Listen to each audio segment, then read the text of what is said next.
Welcome back to Whiskey with A. Eric. Now today we do have a whiskey without the E. So we have a Scotch. Alrighty, so without further ado, we have Cardhu. That rhymed. Alrighty, it's Cardhu, single malt Scotch whiskey, age stated 12 years. Alrighty, so 40% alcohol per volume.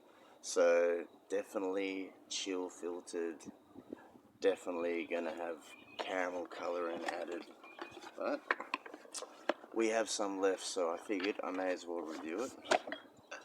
Yes, I've been enjoying it a little, so we're gonna pour some up, and I'm gonna have a little read at the back. So here we go. Look at this lovely bottle. Let me show you the bottle.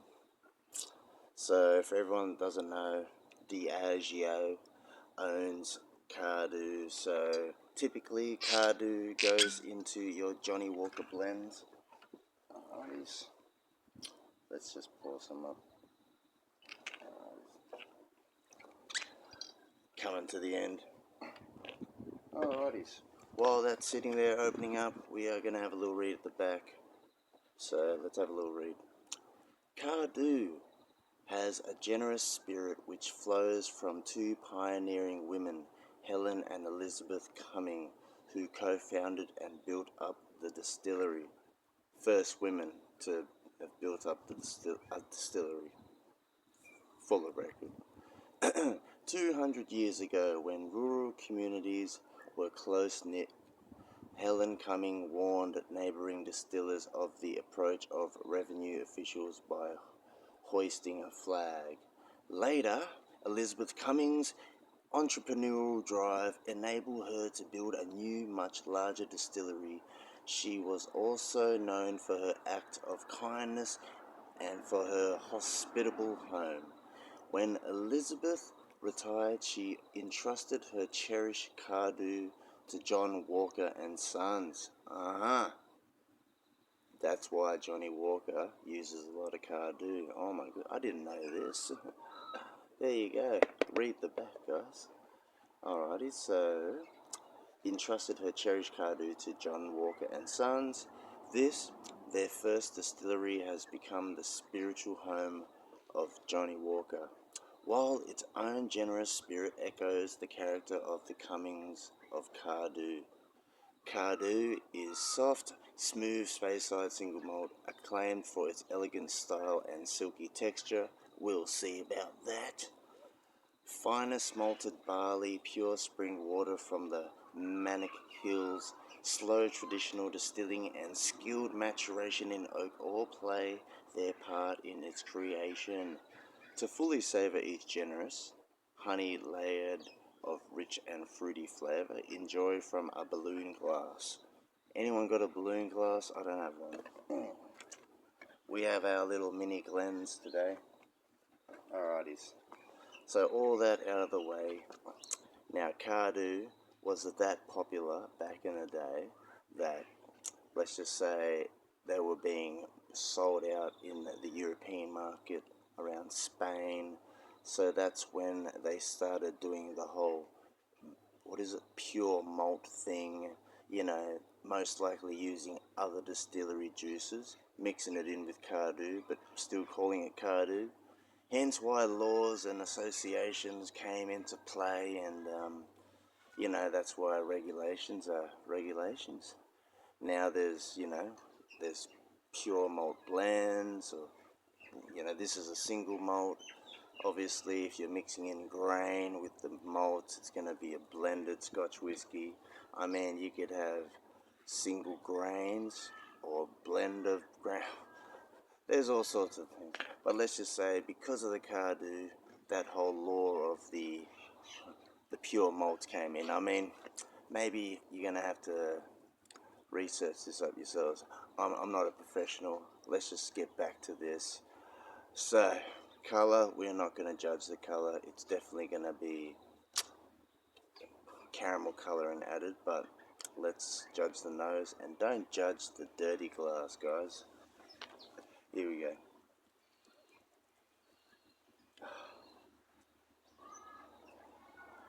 Yeah, definitely very light, very malty. I mean, the malt is coming forward over everything else, alright? Everything else meaning there is this coating of like a vanilla, like a light kind of. It's a light fruity note, but I can't pinpoint what fruit it is. Let me have a little. It's almost like a mixture between apples and pears, but it's nothing like other Speysides that I've tried. Like, for example, Glenlivet. That is more of a green apple kind of note. This is more of like a soft, stewed kind of real apples, real pears. Not like a confectionery green apple kind of note.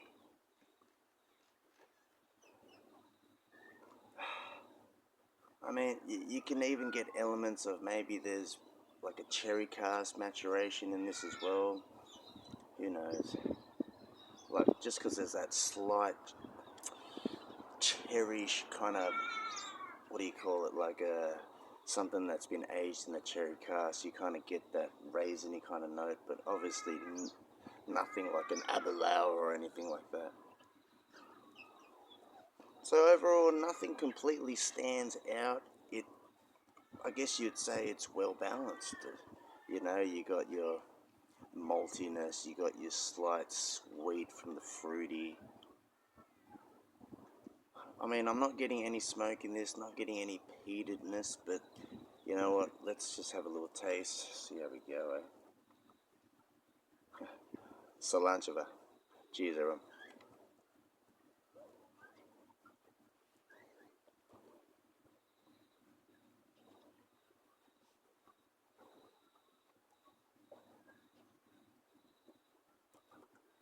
Mm, mm, mm. Alright. When I first opened this bottle, it definitely was a lot more heat. There's like this peppery spice that comes in right on the back end. Honestly, everything you're getting on the nose, it's kind of coming through on the palate, apart from like the fruity, like those apples and pear kind of combo. You're getting more of a malty kind of finish. You could almost say malty oaky finish. But you know what? That was just the first sip of the day, and looks like it's going to be a lovely day. Sun's out, blue skies, the birds is chirping. Anyways, second sip, here we go. Cheers, everyone.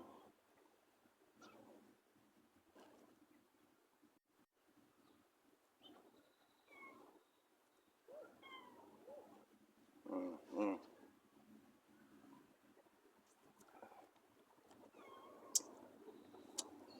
Yeah.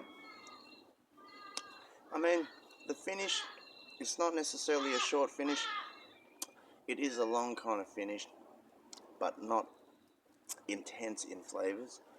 Like I said, Speysides are typically a lighter in style kind of flavor, so the finish isn't necessarily like a long, intense finish. You are getting that maltiness, that Scotch whisky funk. You know what? When you smell this, you are gonna think Johnny Walker from your childhood memories. I'm not saying you're drinking when you're younger, just saying if you've tried Johnny Walker, you're gonna be able to pick out the Cardhu within the Johnny Walker blends. But you know what?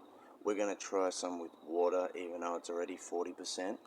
But for 40% alcohol, it does have a lot of flavour. The finish does carry on. But you know what? Let's just finish this and we'll pour up a fresh one and add in some water. Let's get it. Cheers, everyone. Drink responsibly.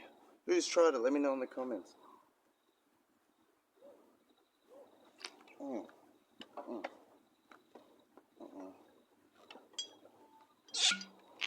Mm.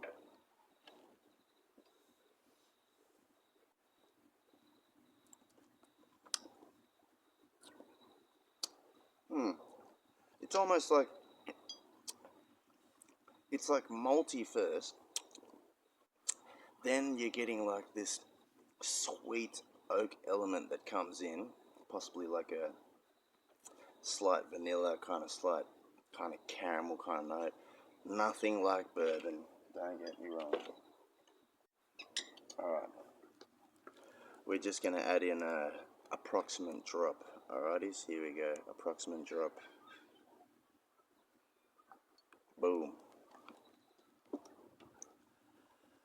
Alrighties. So that would probably bring it to 37%, something like this.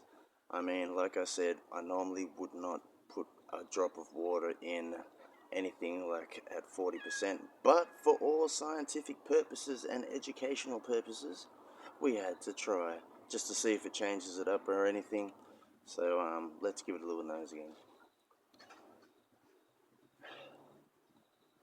Honestly, everything the same on the nose. You're getting that kind of heathered, that honeyed maltiness. Can you hear cats in the background? I think cats want to come outside. You know what? The nose is just same, toned down just a notch. But it's all about that taste. Let's get it. Alright. Cheers everyone. Drink responsibly. Don't drink and drive. Who's tried the Cardhu? Let me know in the comments. Here we go.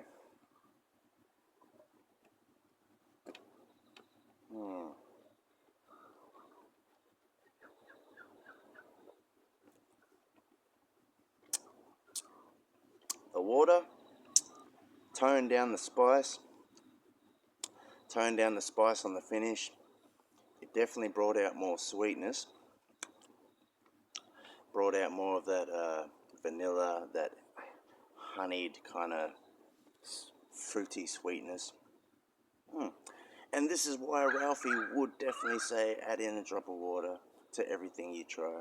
But normally I like to do it more with a cask strength or a barrel proof bourbon. You know, you can kind of work your way down, see what you like. But by the time you end up enjoying cask strength or barrel proof stuff, you don't like to proof it down too much with water. But for science, we're doing it for you. And I just spilled some. Ignore that. Alrighties. Let's just say I'm going to be repeating myself with the water. Toned down the spice. Brought out the sweetness. You know what? I think it would probably just get watery with an ice cube. But definitely would be good for the beginner drinker. If you are just earlier on your whiskey journey, trying single malts, this is definitely nothing that's going to scare you away. Nothing that's going to be too offensive. It's not like a peaty, smoky, nothing dramatic. You're just going to get the familiar notes of what you're used to in a Johnny Walker blended scotch. Not dissing on it. It's such an approachable base that I can see why they use it as a base for their blends. So there you go. Not bad. Definitely worth a try just to see what you can pick out. If you could pick out the Cardhu in the Johnny Walker, you know what I mean? If you taste this, then when you try a Johnny Walker next time, you can kind of pick out the Cardhu. Obviously, they'll have to add in another element for the smokiness that we are used to in the Black Label. If you grew up drinking Black Label and Coke, or maybe on the rocks, we all started off somewhere. But anyways, much love to you all. Like, comment, subscribe. I'm going to finish this. Here we go.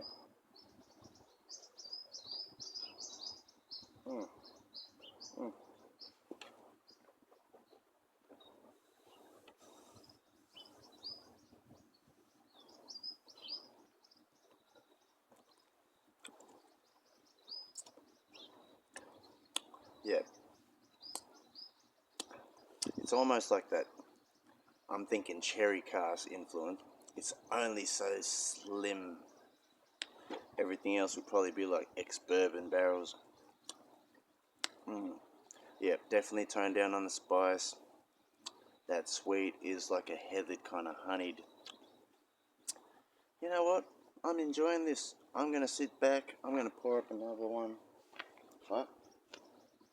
Much love to you all, for everyone that's following me on my journey. my whiskey journey. Alcoholism is what the non-whiskey journey folks would call it, but you know what? As long as you know you're drinking responsibly and you're not drinking to get intoxicated and you're just drinking to enjoy the experience, try new things, then to me, you're not an alcoholic. You're an enthusiast. You're a connoisseur just like me. So there we go. Glen Rothes glass. Here we go.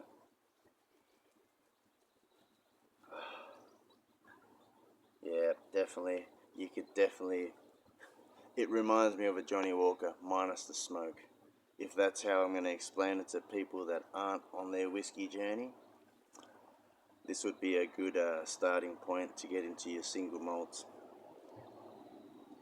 Oh, beautiful. Anyways, I'm repeating myself, boring yous all. Much love, Salancheva. Cheers, everyone.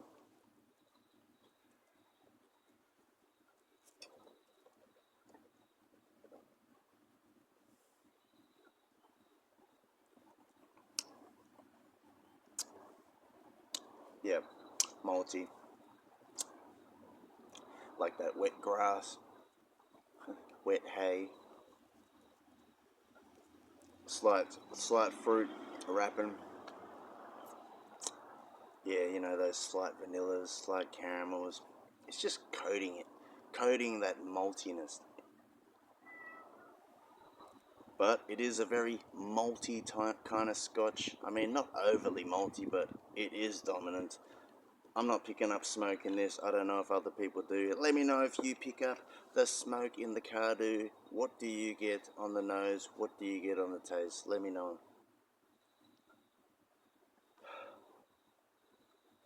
Yeah, let's just say very easy sipper, very approachable. You can just keep sipping this until it looks like this. There you go. So it's a dangerous one. 40% still has a decent amount of flavour. You know what? I don't know what I would rate this.